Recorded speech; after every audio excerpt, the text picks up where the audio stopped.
Uh, yep, I am a freelance artist and entertainer.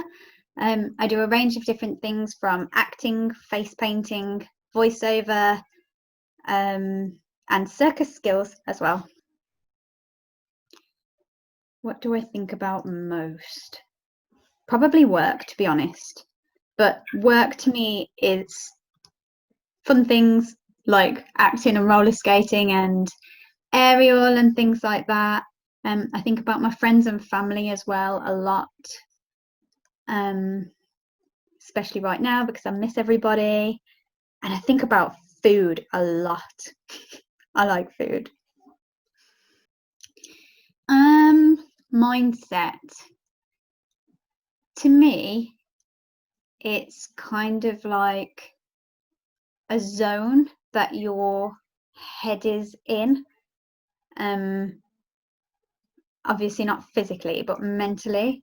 I kind of feel like, for me, I imagine a gearbox and your mind being in a particular gear, whether it's a fast gear or a slow gear, a light gear, a motivated gear.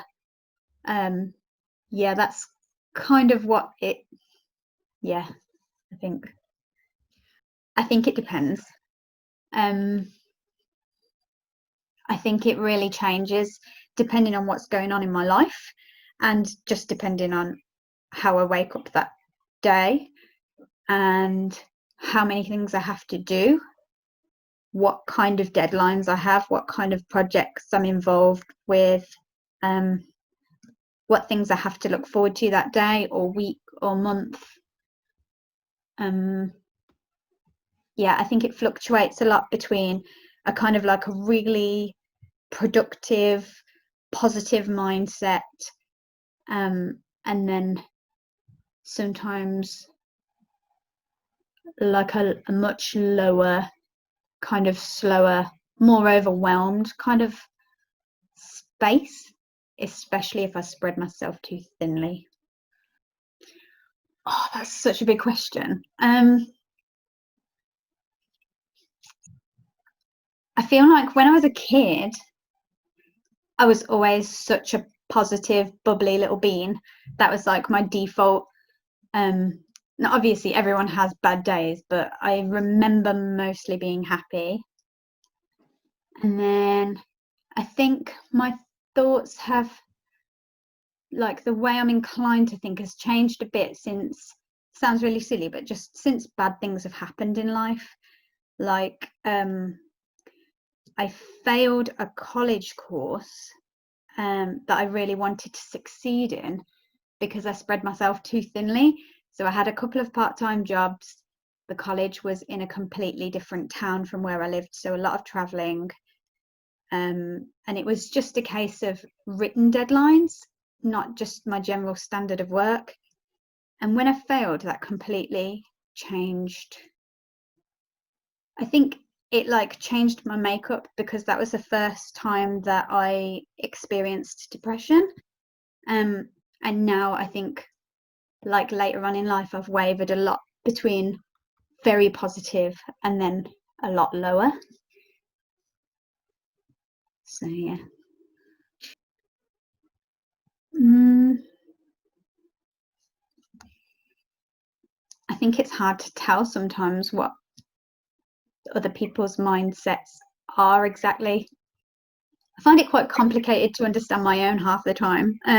So I think it's hard to comprehend other people's. I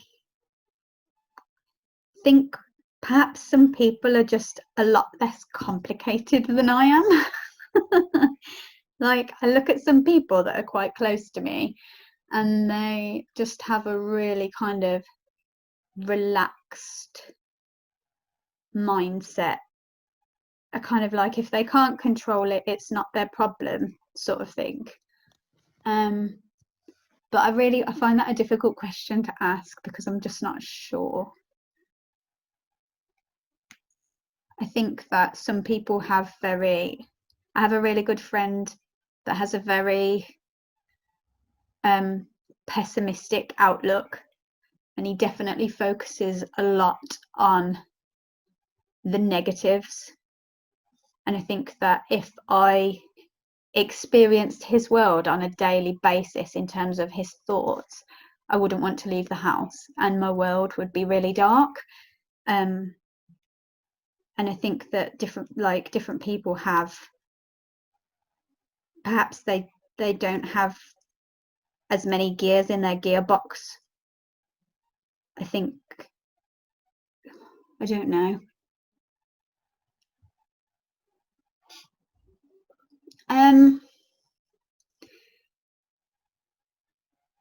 Well-being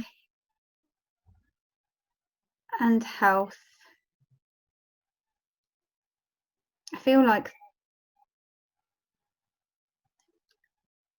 I have an understanding of them, but I'm not quite sure how to describe them. So health first makes me think of physical health and mental health, and how they are both isolated things, but together contribute to our lives overall. Well-being typically makes me feel and think more about the mental health and emotional well-being, how we feel in ourselves, not on a physical level. So I think that you can achieve a certain level of well-being even if you have health conditions and problems. I think I'm not doing such a great job right now, but I follow a plant-based diet, which I believe contributes to my physical health. I try to drink a lot of water. I enjoy exercising, and I usually train a lot of aerial and roller skating. During lockdown, that's just more walking. I don't have a bike, so no cycling. I'd usually go to the gym a little bit as well.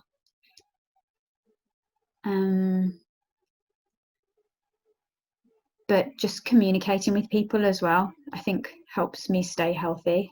Having physical contact and conversations with people, and when that's not possible, keeping in touch by video call and phone call.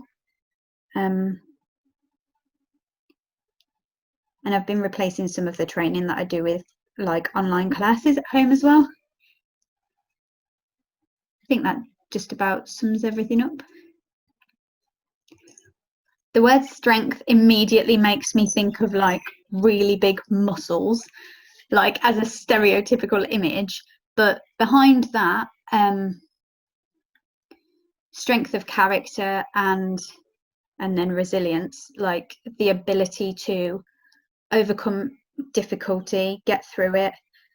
And that might mean having a really, really big cry, or you know, doing that more than once. But I think resilience is kind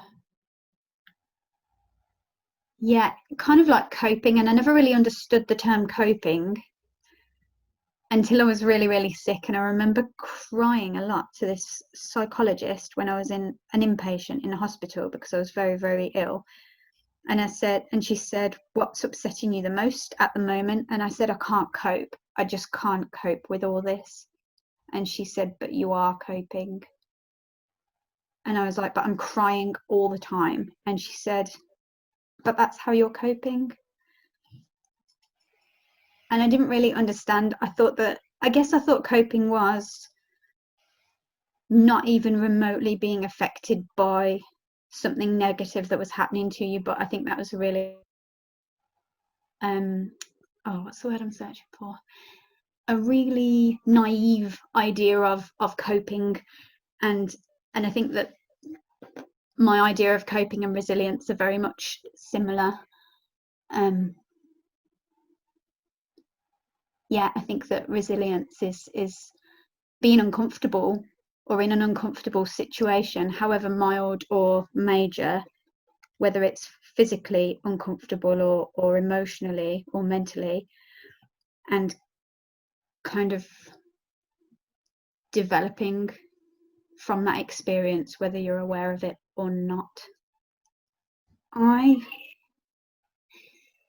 draw my strength from the knowledge that when I've been in my worst physical health and probably mental health, that I've got through it. Before that and during that period, I drew strength from other people that inspired me, other people that have been through adversity in some way and have come out the other side and not given up completely. And I really draw my strength from creativity and my ability to express myself through creative forms, whatever that might be at the time. Yeah,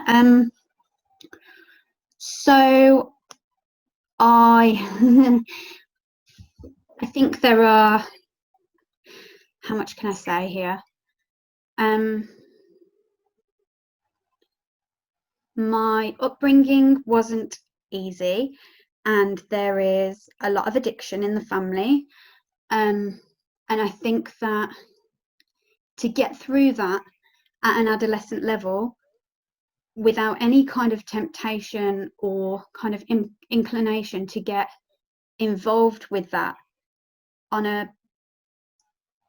your own level with your own friends, in terms of peer pressure and people your own age kind of growing up and experiencing these things and trying them out. I think that's a really big test of character, and kind of probably determined a lot the kind of person that I would turn out to be so far.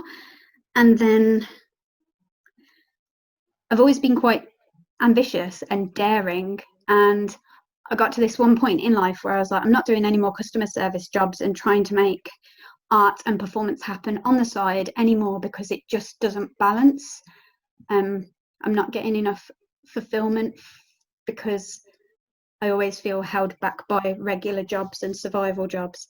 And I made this kind of leap of faith and left the job that I was in and went fully freelance. And it was only, and I was supported by the Prince's Trust, and they'd given me a loan for investing in various things. I hadn't invested yet. It was kind of just sitting in my account, and I was planning everything. And that was when I got really, really ill. And I feel like strength really had to come into play there, because I was balancing client expectations with a completely unknown health condition. And that was difficult because nobody had any answers. And I wasn't really being taken seriously by doctors because of my age and the way I looked on the outside. Their attitude was very much like, oh, you're young and healthy and you seem fine on the surface of your skin. And the problem was with my spine, next to my spine, so it wasn't visible on the surface. And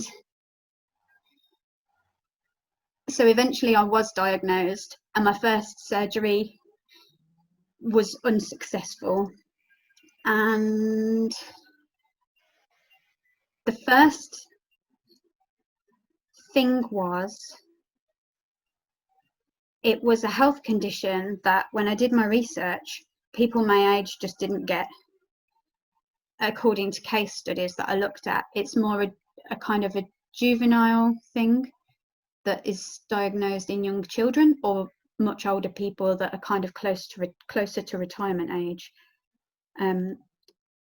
So I searched for strength at that time, because it wasn't just a health condition, it was a really rare health condition in my demographic in terms of age group and career ambition, which was just crazy. It was a big roller coaster because my consultant said, I've only ever seen one of these before, and that was in a secretary, and she has a sit down job, and it's a spinal cyst that was about this big, from T10 to L3, which was terrifying. I'd never gone under, I'd never broken a bone, I'd never really been in hospital other than to have teeth out as a kid. And I was utterly freaked out.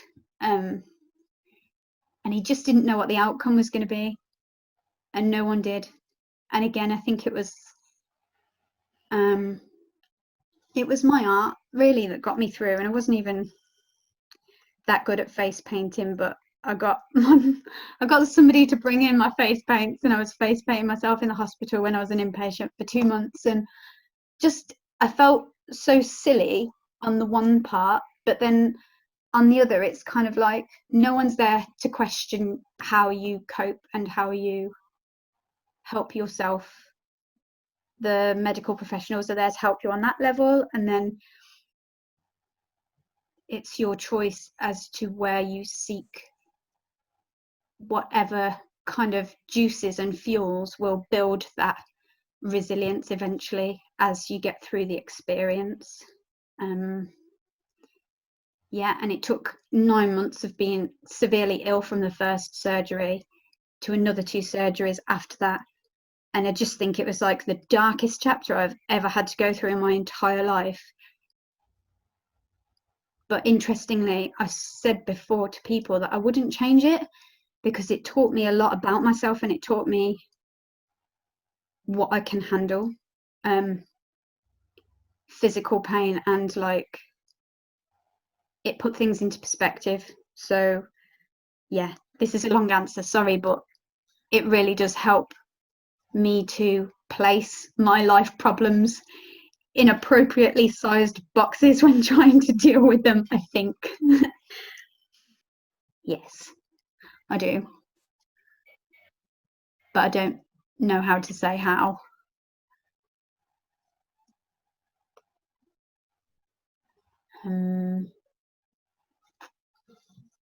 Have a quick sip of tea and think about it. I've got a bunch of thoughts whirring around in my head at the moment, with like little snippets of points, but I'm not quite sure how to stitch them together. I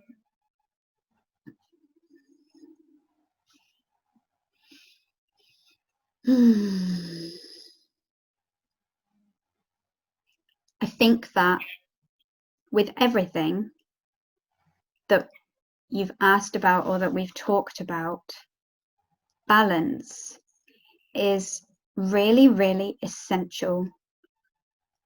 So what I mean by that, and this is for me, I can only speak on a personal level, but what I mean by that is one of the things I said that contributes towards what I think is my healthy lifestyle is a plant-based diet.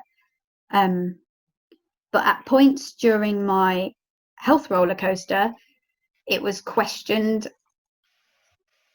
was it a lack of certain nutrients or food sources that could have led to this condition? The answer, fortunately, was no, but it put that question in my mind. There I was thinking I was doing the best for myself and for animals and the planet and so on, but if it would make me ill, what would I do? But then on the flip side, after the really invasive spinal surgery, which was number 3, and after a week's bed rest, they said that my progress after that kind of surgery was phenomenally fast, probably down to my diet and lifestyle. So I feel like nothing is really black and white, and there are a lot of things to consider. Like I would consider myself to be really fit and healthy before all this happened, before my illness happened. So you could argue, or people argued, oh, this shouldn't happen to you. You do so much to try and keep yourself healthy, but it doesn't make you exempt from problems. So I really think life is about having balance, and I think perspective is really a big part of that. And when considering your mental and physical health and well-being choices, you can't kind of glue assumptions to the lifestyle choices and habits that you make and think that that is the complete answer for things. But I think it's kind of about making calculated decisions about what works for you and what makes you happy. So after my surgeries, still with very little knowledge about whether or not I would be able to do aerial, we did the usual kind of rehab game. And then it was a case of testing the waters. And I had to weigh up a decision about whether or not I would try and do aerial, which could gamble all the handiwork my surgeon had done and all the time spent going through it and recovering, with what I really wanted to do and what would make me happy. And I think that life is about balancing kind of like what you want, balancing things that make you happy on a physical level and things that make you happy on a mental level. Yeah, I see a correlation between people who have a very kind of,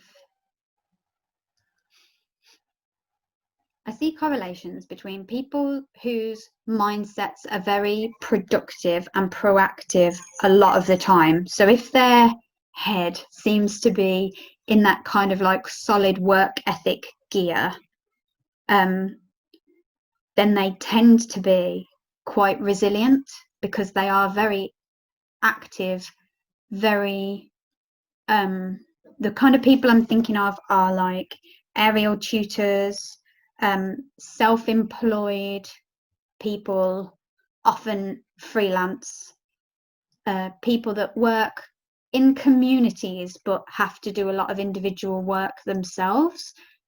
And I feel like those people are strong and they are resilient and they do a lot of problem solving on a physical and mental level.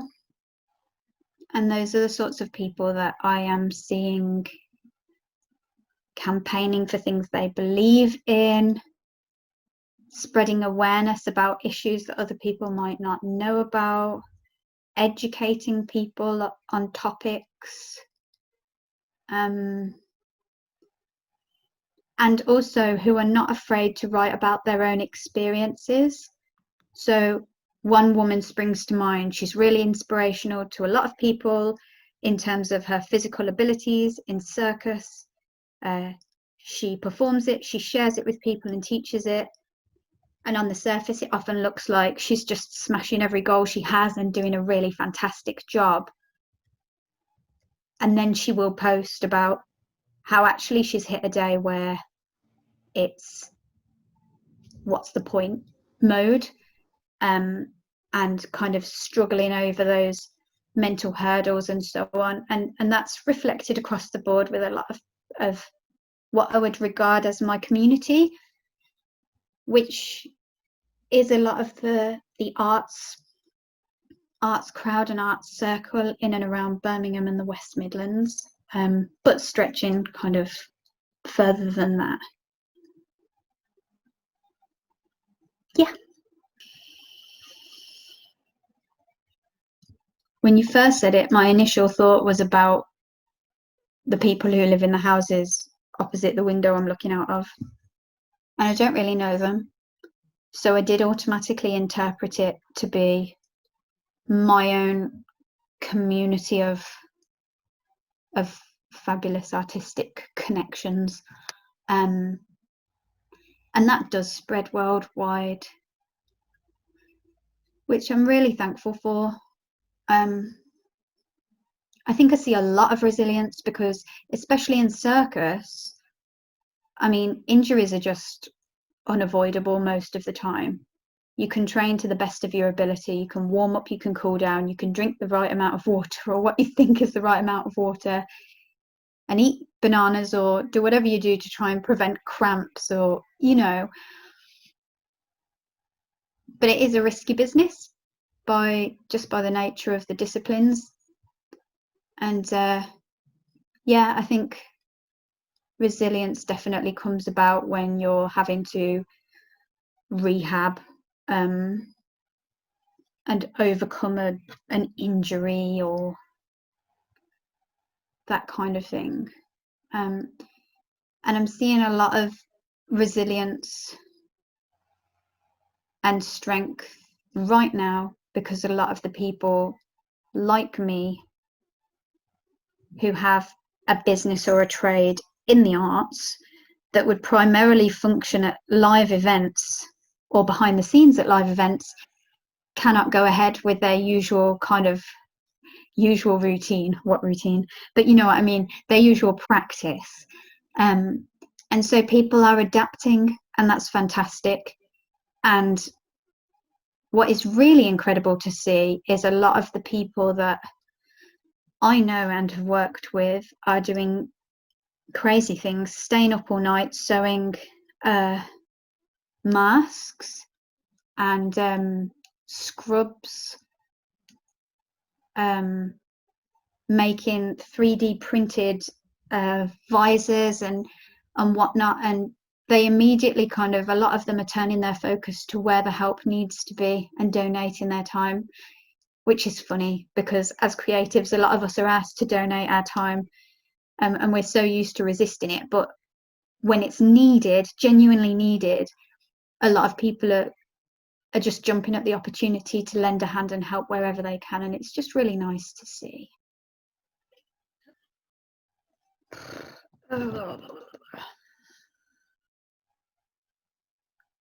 Yeah, I think interestingly, having just delivered voiceover for a company that specializes in mental health and well-being at work e-learning modules, it was highlighted again and reminded me recently that resilience is not necessarily something you're born with. I think some people think that resilience is you've either got it or you haven't, but that isn't the case. It's very much, I don't think it's the case. I'm always nervous about making solid statements, like fact, but it's something that you build up, like, you know, falling off your bike when you're learning, scraping your knee and getting back up on it and trying again. We are usually taught resilience from a young age in certain aspects, but not in all aspects. And I think that sometimes it's easy to kind of get sucked into a hole of thinking that you can't cope, and this is me included, due to a certain scenario that you find yourself in. And I definitely always kind of pull strength from the fact that someone somewhere has been in a similar scenario to me and overcome it. And they don't need to have written a book or had a film based on them or have hit the newspapers to have had that be the case in their lives. And I think that that's always really, really important to remember, is that resilience. I'm trying to think of how it was phrased in the course, and it was actually quite a nice, concise, eloquent way of summing it up, really. But yeah, something that you build, not necessarily something you just have from the beginning. You either have it or you don't.